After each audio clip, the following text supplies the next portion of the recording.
Sweeney here, and welcome to the Friday Reload number 22. So if this is your first Friday Reload with us, what we aim to do is basically take all the information and knowledge from the week. News, articles, blog posts, new tactics, changes, all that good stuff. We distill it down into a consumable format. So instead of you reading 250 different articles and videos and all these different things, you come to the Friday Reload, you check it out, you're caught up on what's going on, and you can dig a little bit deeper in whatever interests you. So you save a lot more time, but you still stay in the know. So we cut through the fluff and we summarize the best of the week. So this week, some of our top headlines are an AdWords script to bring back Exact Match, 3 minutes to get 120% more email subscribers, and how to win anyone's attention, as well as a bunch of other stories. So let's just dive right in here. So our first story is how to beat pigeon and dominate local SEO. So we had Scott Davis on the Triggercast, and local SEO has been pretty rough, especially recently with this latest pigeon update. Everyone's kind of scratching their heads, wondering what's going on and what to do. Well, Scott Davis has been succeeding very well. So we discussed with how pigeon affected local SEO and how you can dominate the search results post pigeon. So listen to that, check it out. You're going to be able to maximize your local SEO efforts and get your rankings back on top. He's actually done, just tremendous. I think they hired 2 new phone guys at the company that he works with or works for. It's pretty ridiculous. Next up, we have in a similar space, local heat maps. Lots of attention, not so much clicking. So this is by Mike Blumenthal, and this is meditative. They published results of a recent eye tracking and click-through research, which was performed last spring, and it included local pack and carousel results.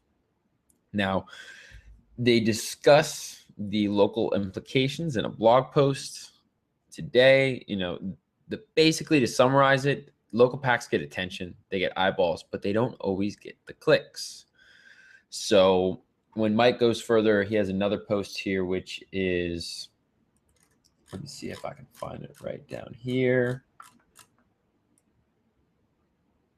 Oh, I'm going to have to take it back to my blog for that one. So he has another post, which is called Google Carousel Eye Tracking Study. The big winner is AdWords. So he says, obviously, if these results bear out, then AdWords is the big winner with Carousel. Its bold presentation attracts eyeballs to the upper left, but not the clicks which accrue to the ads. I think the likes of Yelp and TripAdvisor might need to be careful what they wish for in their European antitrust crusade. So pretty interesting. Some food for thought. We've seen people do well with the local packs. We've seen people struggle with them. Obviously, it's changing a bunch. Now, we're actually going to skip an article and go into the Google Penguin refresh may come as early as next week. They are saying the next generation Penguin algorithm will be a delight for many, quote, says Google. Now, taking it back a step, Facebook Atlas is launching their ad platform 2.0. Not familiar with Facebook Atlas? I wasn't either. So they announced the relaunch of their advertising platform, and they got the advertising platform from Microsoft back in February 2013. Now, currently, Facebook is limited to only offering ad placements on its platform, offer ads within Facebook. With the launch of Atlas, any website can insert an advertisement that can be targeted by Facebook's clients. So Facebook targeting anywhere. Now, the company has been working hard to improve Atlas since last year and has included offline sales tracking and cross-device targeting to its list of features. The social giant says cookies are flawed because they do not work for mobile devices and are not accurate enough when it comes to demographic targeting or measuring the purchase funnel on devices and browsers. And another thing that someone else brought up is, it's one of those stats that gets thrown around. Who knows how true it wound up being or not, but they're saying that the average user will be spread out across 5 devices in 2017. Now, when you think about laptops, cell phones, smart TVs, a Kindle or an iPad, you can start seeing where this makes sense and starts adding up. And because of that, it becomes a lot harder to track that person across these different devices. But that's a huge issue. I mean, if the person, on one device, so to speak, they're pretty far down your funnel, and then you're kind of hitting them with the top of your funnel on another device, you're screwing up and you're wasting money, and you're, probably hurting that lead more. So let's keep it moving forward here. So this one is 3 minutes to, oops. I normally have my links all set up here, but for some reason I closed out accidentally on one. So 3 minutes to get 120% more email subscribers. Going to really distill this. We're doing that with a lot of the articles this week. We're kind of keeping it really punchy. So the 3 minutes. Number 1, install sumome.com. Number 2, set up a home gate. So that's a opt-in page basically for your home site, for your home page, rather. Number 3, optimize your top 3 pages. So add content upgrades, do something with those top 3 pages. And then number 4, remove your sidebar. Now, some more specifics. Removing your sidebar helps people focus on the content and subscribing to your emails. B, take your top pages and really focus on how to get the most traffic from the top of your funnel. And then C, home pages get a ton of traffic. Make sure to prioritize email there. In the comments, someone did mention that they used that SumoMe Smart Bar. And what they did is they switched from a call to action, like a join the list, and instead to a get this thing, get this lead magnet, get this cheat sheet. And they 2-timed opt-ins from that. Right now, it's responsible for 80% of his opt-ins. So food for thought. Now, if you're listening to this blog, you're probably a little bit heavier on the direct response side. I hope you're not doing join the list, but it's still worth reiterating. So now the post I was looking for here is keep calm because exact match is back. So an AdWords script to make exact match, well, exact. What happened is basically someone wrote a script to reverse their close variant matching. The AdWords script runs search term reports and adds close variant terms as exact negatives if they're not the exact original keyword. It's a must try for anyone who is running AdWords. So the reason why this is such a big deal and has kind of, for lack of a better term, blown up recently is that AdWords switched up their targeting and, by and large, really hurt a lot of users. A lot of people that knew what they were doing got hurt by these changes. It was not beneficial to them. So with this, you can kind of start to fight back a little bit. Now we have another article here and a little formatting issue, but let me highlight it. How to use text messages to retain users. And this is by Kissmetrics. So what if I told you there's one message you could send right now that your users were almost guaranteed to read? What if I told you this message could also help you retain users? They talk about using text messages to boost your retention, and you can use it for other means as well. They quote a study or a stat here that text messages have 98% rates and 19% click-through rates, which is obviously absurdly unheard of. I mean, if you compare that to email, organic reach, anything, it's crazy. But think about it. Think about your phone. I mean, do you ever not open a text? No. The click-through rate part I find a little bit more interesting. Anyways, they say that a recent survey showed that more than 50% of texters don't mind receiving text messages from businesses at least 1 to 5 times a week. If your user opted in and your text messages are helpful and timely, your text messages will be welcome. Now, when they say opted in, they mean legitimately opted in, not tricked in. There's a difference there. Now, it means that you want to make sure that they actually chose to receive these kind of text messages. You didn't just force them on them. And the other key they point out is timely and relevant text messages. So a few ideas of times when you can send a text. Send a text messages when users visit your fact page. Send a text message when users try to downgrade. Send a text message to thank every user, and send a text message to inactive users. Next up, we have balloons in the sky. No, we have how to win anyone's attention. Now, the basic principles here: benchmark your work against the real attention winners. Target people, not populations. I think this is a big one. Make your content, number 3, make your content snackable. So they go on to say and this is by Percolate, by the way, I'm sorry. There's no question short form is here to stay, and mobile is a big part of it. On Twitter, image posts consistently generate 500% higher engagement than text-only tweets. And this extends well beyond the major social hubs. On Medium, essays that are 3-minute reads get significantly more views. And the site very deliberately displays a time to read estimate below each post excerpt to help readers understand the intention investment required for a piece of content. It really is the intention economy, folks. Number 4, the phone home screen is the new front page of Google search. So 5 years ago, people discovered digital content 3 ways. They got search results from Google, someone emailed it to them, or they saw it on Facebook for desktop. Today, mobile has intersected all 3 channels. Browser-based search is bypassed by content access via native ads, mobile push notifications, shortcut email discovery, and Facebook has over 1 billion native mobile users across its core app, Pages, Messenger, Instagram, and WhatsApp. If your average typical customer checks their phone more than 100 times daily and you're on the home screen, that's a 36,500% organic icon impressions a year, completely effort-free. You get to the home screen or an app on the home screen, it's the true successor to search engine marketing. Next up, we have the backlinking strategy that works, 2014 and beyond edition.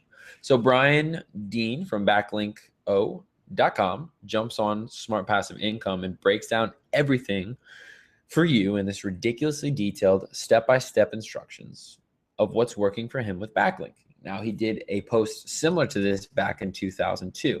This is not an update. It's more like a sequel. So he talks about some of the things that still apply, what's changed, and the overview of the process. So what still applies? SEO is still all about links. Focus on building links from authority sites and anchored text diversity. Now, what's changed? The wrong links can and will hurt you.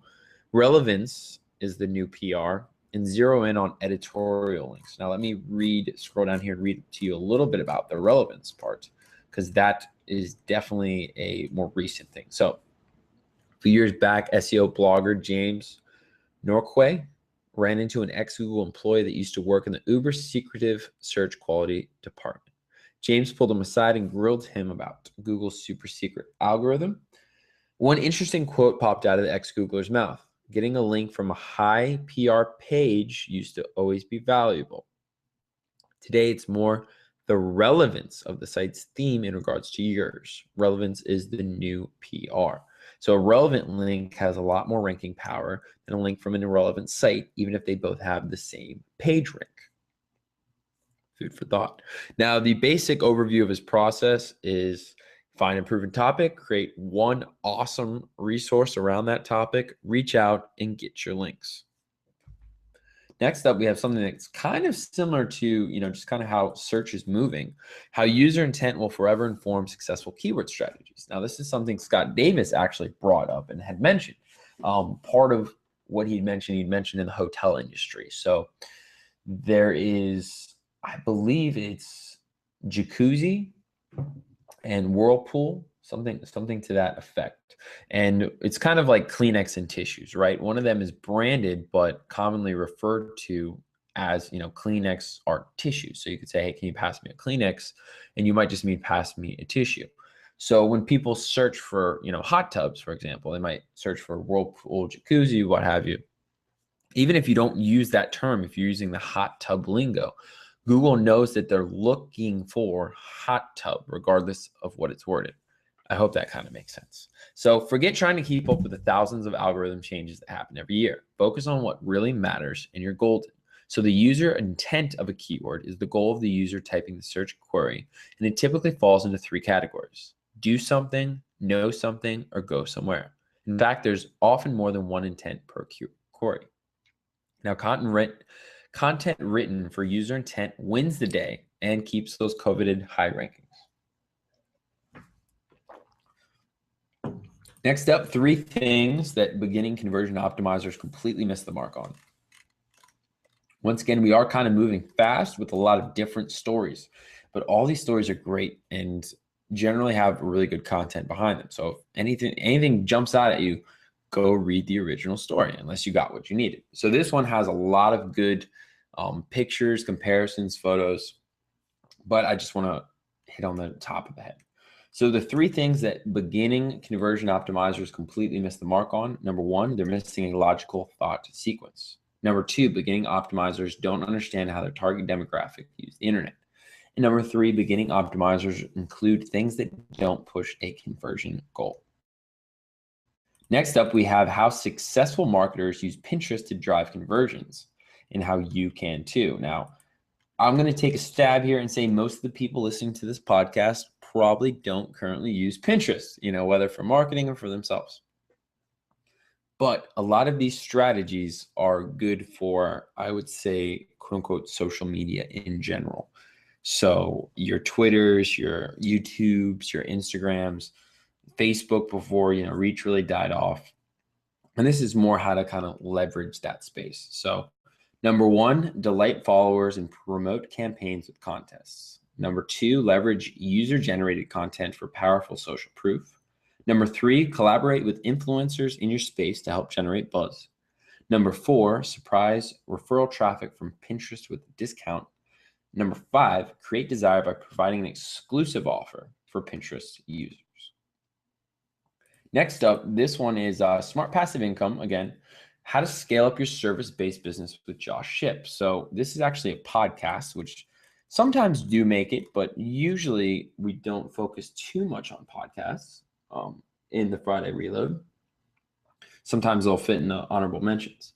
Now, the reason why I like it though is because I know how often turning a service business, people always are trying to figure out how to grow them in a way that will work for them. So scaling a service business, I really like that. And this provides a pretty unique angle to it. Now, Josh Shipp, I actually think I saw him present at one point. God, that makes me sound young. Was a former at-risk foster kid, became a successful entrepreneur. He had a service-based business traveling around the country, speaking to kids and families. And at one point, he almost burned himself out from all the travel, all the speaking, all the engagements. Makes sense. Now, luckily, he's been able to scale his service-based business in a smart way that has allowed him to earn a seven-figure income, but more importantly, make a bigger impact with his target audience. Next up, we have 7 signs a receptionist totally rocks at sales. Now, I joke this, kind of sounds like a throwaway article, right? But it's actually kind of a big deal. We forget that a receptionist, time and time again, is the first contact a lot of our customers have with our business. A good receptionist versus a bad one can make a large difference impact-wise and ultimately revenue-wise. So some of the 7 signs that you're looking for that you want: number one, they possess strong product knowledge. Number two, they can multitask and take action. Number three, they understand the discovery process. Number four, they understand company promotions and specials. Number five, they can identify qualified leads. Number six, they handle abrasive callers with grace. And number seven, they're driven and want to move up in the company. Next up, we have another big headline, but we're actually going to play with your heart here a little bit. So this one's called "This Email May Be Worth Millions of Dollars in Sales." Open loop, we're going to go to tool time instead. So we have Airtable here, and Airtable is a real-time spreadsheet database hybrid. I guess maybe because I'm younger, I came up in the post-spreadsheet era, so to speak. It seems like spreadsheets kind of died off a little bit. But I see this one being pretty interesting. If you use spreadsheets at all, or if you have better knowledge of spreadsheets, it's definitely worth checking out. And that's airtable.com. They have templates. They have it's fancy. It's drag and drop. It's got colors going on. It's interesting. We also have UI Cloud. So u-cloud.com is the largest user interface design database in the world. Now, so they have some examples here: progress bar, download button, music player. Let's click on progress bar and see what opens up. And really what's great is, you can just, oh, wow, this is actually really awesome. It's being able to see all these different things. Instantly, I'm sure you can find 5 you like and throw them to a designer and get something really, really good back. And don't skimp on the user, experience. It's becoming very, very important. And I think slowly design will continue to take over the internet. In the same way, if you don't have, a fast enough website, people are just like, no way. If your website doesn't look good enough, no way. We also have spaces.pe. And what this is it's supposed to be the super simple subscription that you've always wanted. So you can start a subscription service in 2 minutes. They advertise it as no tech hassle, no limitations. You can stay focused on what's important with their dashboard. It's actually free to get started. The way it works is they do free completely for the first $50 a month. If you earn more than it's $9 per month, plus a 3% transaction fee. So, it's about standard-ish for the space. I mean, any of these monthly guys, usually it's either really expensive, monthly to get in, or they are going to charge you a percentage and it's cheap to get in. And that's just kind of the way it works. Those are the options. And then we also have impossibility.org. So this is touted as the best domain name generator.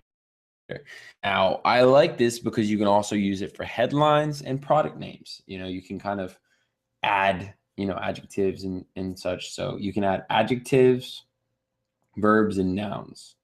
And then you also have an anything choice to the beginning or the end of a word. So as far as headlines and creating products and figuring out what to name products, I can see this definitely being useful, especially as more and more domain names run out. Now, we also have Hittin' Saw's tip of the week. So he's been running SaaS weekly newsletter, and he originally posted it there. And he says, after people sign up, ask them why they signed up. Don't just assume you know what people want from your product. After people sign up for your SaaS product, ask them why via Qualaroo,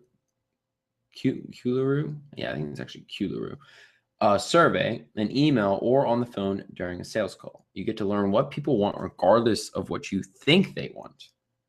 And you'll learn how to make the product better, sell more of it, and ultimately grow your business. Feedback is certainly important. All right, so the email that may be worth millions of dollars in sales. Yeah, it's short enough. We're going to read the whole thing here. So what happened was Joshua Wally, CEO of HelloSign, he was comparing 2 different SaaS applications. Now, one gave them a better quote. So he asked the second if they would match it. They didn't, or they wouldn't rather, but their founder wrote them an email explaining why. He said mainly why their software is better and how their software would save them a lot of money and time. After reading it, he immediately picked the more expensive choice. He thought the email was so compelling they wanted to share it as well to explain a product for value versus cost. He's obviously changed all the names of the company and such. So, subject, read, demo, follow up. No worries. Short answer is no. We won't be able to compete on price against Food Corp. The Food Corps of the world have spent decades now in the race to the bottom, and it shows. I have no doubt you can get their product or a whole raft of others for a few bucks cheaper than us. Our product, Acme, is different. For example, we'll just call it better product. We're designed to help you improve your company's performance in the critical area of XYZ. The ROI on doing that is enormous. Now, not every organization sees the value in investing in XYZ. I can get that. But if yours does, better product is one of the most leveraged investments you can make. Assume HelloSign does 5 to 6 transactions in the XYZ field. That's going to run $300 to $600K per year. So figure this is a $1 to $2 million investment over 3 years. The value of each transaction will be maybe 2 to 5 times that if they're done well, whereas a bad one we know can actually destroy value. On the cost side, great transactions churn over at less than half the rate of low performing ones, which means if you do a better job at XYZ, you'll save tens of thousands in new transaction costs as they stay longer, and on and on. So ultimately, if you think other company will help you do this better, even just a little bit, the whole thing is peanuts.